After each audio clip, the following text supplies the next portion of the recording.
Welcome to घटना सूत्र। मैं हूँ दृष्टि जैन और अभी हम करेंगे 24 जुलाई 2025 के prelims as well as mains के इंपॉर्टेंट करंट अफेयर्स के क्वेश्चंस। जो आज हमने सुबह इसका एडिटोरियल और प्रीलिम्स पार्ट डिस्कस किया था ना, अब हम उसके इंपॉर्टेंट क्वेश्चंस करेंगे। तो first question is which disease is targeted by the newly developed AdFalciVax vaccine. ये हमने डिस्कस किया था, आप सभी को याद होगा, कल के उसमें डिस्कस किया था। तो the options are measles, trachoma, malaria और पोलियो। तो एडफेल्सीवैक्स हमने देखा था किसके लिए है, मलेरिया के लिए। तो the correct option is malaria. तो किसने डेवलप किया, ICMR ने मिलके किया है RMR CBB के साथ। और ये क्या है, चिमेरिक रिकॉम्बिनेंट डिज़ाइन यूज़ हुआ है इसमें और प्लाज्मोडियम फ्लैसीफेरम के अगेंस्ट है। ठीक है, उसके बाद आते हैं हम second question. Codex alimentarius commission was jointly established by which two organization. ये इंपॉर्टेंट है, ठीक है, ये ऑलमोस्ट पूछता है हर एग्जाम में।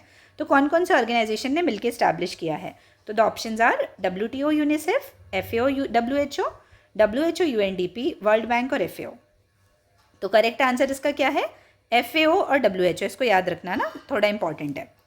तो codex alimentarius commission was established by FAO and WHO to develop international food standards ensuring consumer safety and fair trade. India's work on millet standards was recently appreciated at CCEXEC 88 held at FAO headquarters Rome. ठीक है, I hope ये clear होगा। फिर अपन देखते हैं अगला third question, बीमा सखी योजना ये किसका इनिशिएटिव है बोल रहा है। तो the options are ministry of MSME, NITI आयोग, LIC और RBI। किसका है बीमा सखी योजना। तो इसमें हम देखेंगे बीमा सखी योजना किसका है, बीमा से रिलेटेड है, LIC का है। बस इसमें इतना ही याद रखना कि बीमा सखी योजना परफॉर्मेंस बेस्ड स्टाइपेंड मॉडल है और इसमें सेलेक्टेड रूरल वुमेन को 7,000 पर ईयर से लेके फर्स्ट साल में 6,000 इन ईयर 2 एंड 5,000 इन ईयर 3 इतना पैसा मिलेगा। ठीक है, बीमा सखी योजना बाय LIC। फिर next question is what is the theme of national cyber security exercise Bharat NCX 2025। National cyber security जो एक्सरसाइज है भारत NCX 2025, उसका क्या थीम था। अब देखो थीम वाले क्वेश्चन ना काफ़ी ज़्यादा फैक्चुअल होते हैं, तो उसको याद करना थोड़ा ज़्यादा टिपिकल हो जाता है, बट हम याद करने का कोशिश करेंगे। तो the options are cyber security for Atmanirbhar Bharat, building cyber smart citizens, फिर नेशनल डिजिटल डिफेंस रेडीनेस, फिर enhancing operational preparedness of Indian cyber space. ठीक है, तो इसका सही ऑप्शन क्या है, enhancing operational preparedness of Indian cyber space. तो ये आप लोग ध्यान रखना किसने ऑर्गेनाइज किया था, NSCS और होस्टेड एट राष्ट्रीय रक्षा यूनिवर्सिटी। ठीक है, आई होप ये क्लियर है। फिर next is which mobile application won the WSIS prizes 2025 champion award for rural digital governance. तो WSIS प्राइजेस जो चैम्पियन अवार्ड है 2025 के रूरल डिजिटल गवर्नेंस के लिए, वो किसको, कौन से एप्लीकेशन को मिला। तो ऑप्शंस आर उमंग, मेरी पंचायत, जियो अर्बन, ई ग्राम स्वराज। ठीक है, तो द करेक्ट आंसर इज मेरी पंचायत आपको मिला। किसको मिला, मेरी पंचायत ऐप। डेवलप किसने किया था, मिनिस्ट्री ऑफ पंचायती राज और NIC ने मिलकर डेवलप किया था। ठीक है, आई होप ये क्लियर है। अब अपन आते हैं नेक्स्ट में, जिसमें हमने देखो प्रीलिम्स का देख लिया, अब हम आते हैं मेंस में कि मेंस में हमको 2 क्वेश्चन डिस्कस करने हैं। तो हम सबसे पहले क्वेश्चन को समझेंगे, फिर हम उसके बाद उसके आंसर पे इंट्रो, बॉडी और कंक्लूजन के फॉर्म में आंसर देखेंगे। तो मेंस का फर्स्ट क्वेश्चन है what is the present India China economic relationship, explore how trade and technology can help reduce strategic tensions between the 2 Nations. तो कैसे स्ट्रैटेजिक टेंशन को कम किया जा सकता है, ये डिस्कस करना है। तो इसके 2 पार्ट है बेसिकली। ठीक है, तो सबसे पहले इंट्रो में हम देखते हैं कि इंडिया चाइना के रिलेशन के बारे में। तो इंडिया और China despite having border disputes, दोनों के कॉम्प्लेक्स इकोनॉमिक रिलेशनशिप है। While political ties have strained after the G20 Galwan valley clashes, लेकिन बायलेटरल ट्रेड अभी भी काफ़ी अच्छा है। तो अब प्रेजेंट स्टेट क्या है इंडिया चाइना इकोनॉमिक रिलेशनशिप का, ये फर्स्ट पार्ट था। तो अभी हाई बायलेटरल ट्रेड वॉल्यूम है, जैसे अभी क्या है $103 बिलियन एक्सीड हो रहा है। ट्रेड डेफिसिट बात करें तो इंडिया का काफ़ी ज़्यादा ट्रेड डेफिसिट है। इंडिया इंपोर्ट करती है over $100 billion worth of goods from China. तो बेसिकली जो हमारा ट्रेड डेफिसिट है अभी $85 बिलियन का है।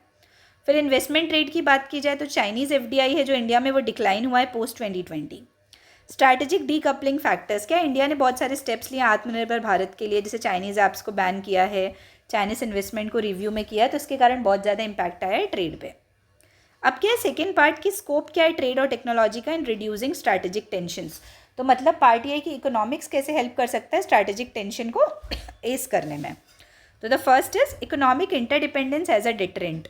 तो इकोनॉमिक इंटरडिपेंडेंस कैसे डिटरेंट की तरह एक्ट करेगा। फिर नेक्स्ट है कि technology collaboration in non sensitive areas, जैसे joint R&D in green energy, climate change और फार्मास्यूटिकल्स, इसमें क्या म्यूचुअली बेनिफिशियल कैसे हो सकते हैं और ये चीज़ें कैसे हेल्प कर सकती है पॉलिटिकली लेस सेंसिटिव होने में। तो the option is technology collaboration. फिर आते हैं हम रीजनल कनेक्टिविटी प्रोजेक्ट्स में। तो कोऑर्डिनेटेड इंफ्रास्ट्रक्चर डेवलपमेंट है जो साउथ एशिया में या ब्रिक्स फोरम्स में, वो फॉस्टर कर सकता है कोऑपरेटिव फ्रेमवर्क को, ठीक है, मतलब जो ग्रुप वाले एफर्ट्स है वो। फिर ट्रैक टू डिप्लोमेसी, तो track two diplomacy through business forum, जैसे इंडस्ट्री लेवल जो इंटरेक्शंस होते हैं, टेक्नोलॉजी समिट्स होती हैं, उसमें कैसे हम इनफॉर्मल कॉन्फिडेंस बिल्डिंग मेजर्स ले सकते हैं, ठीक है। फिर आते हैं हम थर्ड पार्ट में कि क्या चैलेंजेस है इकोनॉमिक एंगेजमेंट में। तो नेशनल सिक्योरिटी का कंसर्न है, जैसे चाइनीज़ डोमिनेंस इन टेलीकॉम, सेमीकंडक्टर, डिजिटल इंफ्रास्ट्रक्चर में, ये सब में साइबर सिक्योरिटी रिस्क होती है। फिर जियोपॉलिटिकल अलाइनमेंट्स में क्या है कि इंडिया का जो अलाइनमेंट है क्वाड के साथ या चाइना का जो एक्सपेंशन है BRI में, वो कॉन्फ्लिक्टिंग रीजनल विजन्स क्रिएट करता है। फिर ट्रस्ट डेफिसिट काफ़ी ज़्यादा है लोगों के बीच में, तो ये भी एक बहुत बड़ा इशू है। लेकिन इन सब चीज़ों को टैकल करने के लिए हम क्या कर सकते हैं, तो हमारे क्या सजेशंस हैं। तो हमको ट्रेड को डाइवर्सिफाई करना है और चैनल्स भी अलग अलग मेंटेन करने हैं, ठीक है। फिर नेक्स्ट स्टैब्लिश करना है इकोनॉमिक रिस्क मैनेजमेंट मैकेनिज्म कि इकोनॉमिक्स पे ज़्यादा इम्पैक्ट ना पड़े। फिर सेलेक्टिव टेक्नोलॉजी कोलैबोरेशन करना है, जैसे नॉन स्ट्रैटेजिक एरियाज़ में, हाई इम्पैक्ट एरियाज़ में, जहाँ पे हेल्थ टेक्नोलॉजी में हम कर सकते हैं, EV बैटरीज में कर सकते हैं, डिजास्टर मैनेजमेंट में कर सकते हैं। फिर फोर्थ है कि बैलेंस करना है स्ट्रैटेजिक ऑटोनॉमी को और एंगेजमेंट को, कि कैसे स्ट्रैटेजिक ऑटोनॉमी और एंगेजमेंट दोनों पे ध्यान दिया जा सके और हम लेवरेज कर सके इकोनॉमिक प्रैग्मेटिज्म को, ठीक है। आई होप ये क्लियर है। फिर कंक्लूजन में आते हैं, हमने इंट्रो बॉडी दोनों देख लिया कि India China economic ties reflect a paradox of strategic rivalry and economic interdependence. तो यदि मिटिगेट करना है टेंशन को, तो हमको बहुत सारी चीज़ों पे एक साथ काम करना पड़ेगा। तो हमको while political distrust persist, trade and technology एक ऑफर करते हैं एवेन्यूज़ जिसमें हम प्रैग्मेटिक एंगेजमेंट सही तरीके से कर सकते हैं और टेंशन को मिटिगेट कर सकते हैं, ठीक है। समझ आया ये क्वेश्चन। अब आते हैं हम सेकेंड क्वेश्चन में, that is how do extreme weather events affect Indian agriculture. ये फर्स्ट पार्ट है कि जो एक्सट्रीम वेदर इवेंट्स अब इंडियन एग्रीकल्चर को कैसे इम्पैक्ट करते हैं। और सेकेंड है assess existing crop insurance schemes and suggest reforms to boost climate resilience in farming. तो एग्जिस्टिंग क्रॉप इंश्योरेंस स्कीम को एसेस करना है और रिफॉर्म सजेस्ट करना है कि कैसे हम क्लाइमेट रेजिलियंस इंप्रूव कर सकते हैं फार्मिंग में। तो इंडियन एग्रीकल्चर का क्वेश्चन है, तो हम वेदर से रिलेट करते हुए इंट्रो देंगे। तो क्या है, Indian agriculture is highly vulnerable to extreme weather events, जैसे drought, flood, heat waves and seasonal rains. तो क्या है, विथ ओवर 50%, ऑलमोस्ट 50% से ज़्यादा पॉपुलेशन एग्रीकल्चर पे डिपेंडेंट है।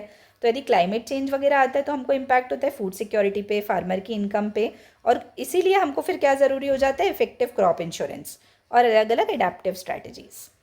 तो सबसे पहले हमको देखना है कि इम्पैक्ट क्या होता है एक्सट्रीम वेदर का एग्रीकल्चर पे। तो जैसे रिड्यूस्ड क्रॉप यील्ड्स, ड्रॉट और फ्लड कॉज करते wide spread damage to standing crops. फिर इनकम वोलेटिलिटी, तो unpredictable weather leads to uncertain earnings and increases rural distress. तो जो अनप्रिडिक्टेबल वेदर होता है ना, उससे क्या होता है, आपको अनसर्टेनिटी रहती है बहुत ज़्यादा, उससे रूरल डिस्ट्रेस होता है और इंडेटेडनेस होती है। फिर पेस्ट और डिसीज़ आउटब्रेक हो जाता है, या तो बहुत ज़्यादा गर्मी है या बहुत ज़्यादा बारिश है तो उससे भी होता है, locust attack, fall army warm attack. फिर सॉइल एंड वाटर डिग्रेडेशन, तो ये तो अपन को पता ही होता है, ये इरोजन होता है बहुत ज़्यादा। फिर रीजनल क्रॉप डिस्ट्रप्शन, जैसे पल्सेस पे इम्पैक्ट होगा, वीट पे होगा, अलग अलग जगह पे अलग अलग इम्पैक्ट देखने को मिलेगा। फिर आते हैं सेकेंड पार्ट की, क्या असेसमेंट है एग्जिस्टिंग क्रॉप स्कीम्स का। तो जैसे एक अपन को पता है प्रधानमंत्री फसल बीमा योजना है, तो 2016 में लॉन्च हुई थी, जो कॉम्प्रिहेंसिव रिस्क कवरेज देती है 2% फॉर खरीफ, 1.5% फॉर रबी और 5% फॉर हॉर्टिकल्चर क्रॉप्स। ये सब्सिडाइज प्रीमियम रेट्स है। लेकिन इसमें क्या इशू आ रहा है, delayed claim settlements, poor awareness, low participation और एग्जिट ऑफ प्राइवेट इंश्योरेंस, ये इशूज़ हैं, ठीक है। फिर दूसरा हमारा इंश्योरेंस है restructured weather based crop insurance scheme.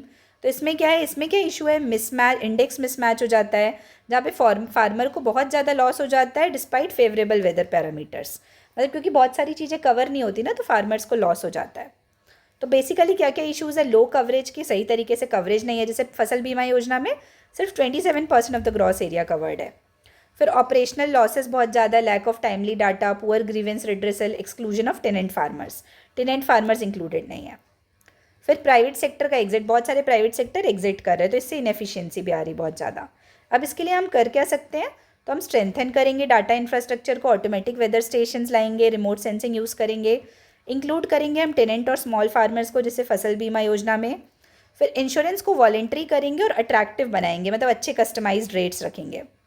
Integrate करेंगे क्लाइमेट रिस्क मैपिंग को अलग अलग वल्नरेबल रीजन्स के हिसाब से और क्रॉप्स के हिसाब से, और पब्लिक प्राइवेट पार्टनरशिप पे फोकस करेंगे। ठीक है, तो हमने अलग अलग पार्ट्स देख लिए इस आंसर के। अब हम मूव ऑन करते हैं कंक्लूजन में। तो एक्सट्रीम वेदर क्या है, एक ग्रोइंग थ्रेट है इंडियन एग्रीकल्चर का। तो इसमें हमको क्या है, प्रोएक्टिव रिस्क मिटिगेशन पे काम करना है, जिससे कि हम क्लाइमेट रेजिलिएंट तरीके से, इक्विटेबल तरीके से और सस्टेनेबल तरीके से एग्रीकल्चर को आगे बढ़ा सकें। ठीक है, आई होप ये क्लियर है। अब हम कल मिलेंगे कल के करंट अफेयर्स को लेके। तब तक के लिए आप सभी को बहुत बहुत धन्यवाद and all the very best. Thank you.